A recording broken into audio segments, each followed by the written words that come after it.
Voici quelqu'un qui est établi pour la ruine et pour la résurrection de beaucoup en Israël, et en un signe à quoi il sera contredit.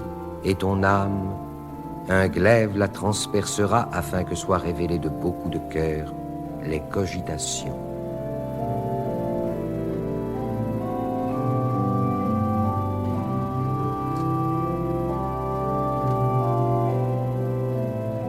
Rencontre de Marie et de Jésus portant la croix.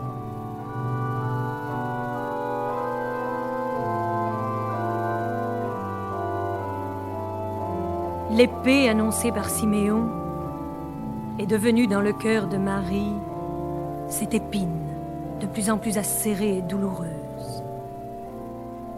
Ecce ancilla Domini, ecce homo. Car l'heure maintenant est venue. Le voici. Il s'est décidé à la fin. Il s'est mis en marche. Le voici, le désiré des nations, le produit de toutes les générations de la terre, l'attendu de la profondeur et des collines. C'est lui dont il était question depuis la création du monde. C'est lui que toute l'histoire à l'aveugle jusqu'ici, toute la négociation entrecroisée des peuples, des hommes et des femmes s'était forcée de réaliser. C'est lui qui a été la cause de toutes les guerres et la pointe de tous les traités.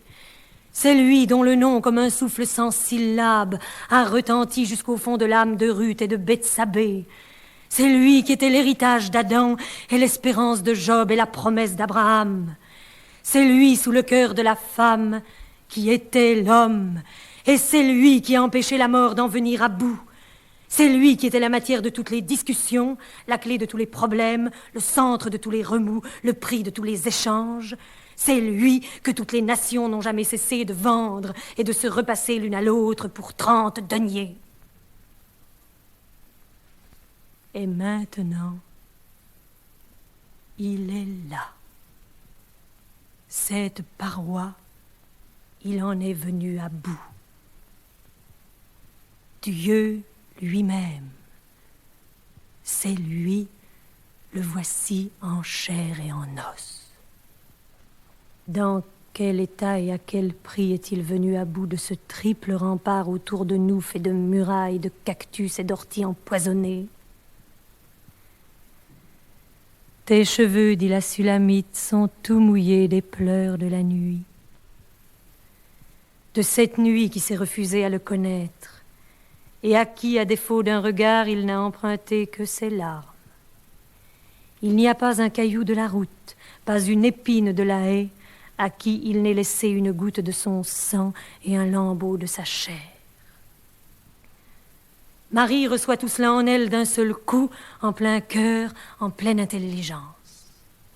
Ainsi, c'est toi, mon fils, et il n'y avait pas moyen autrement.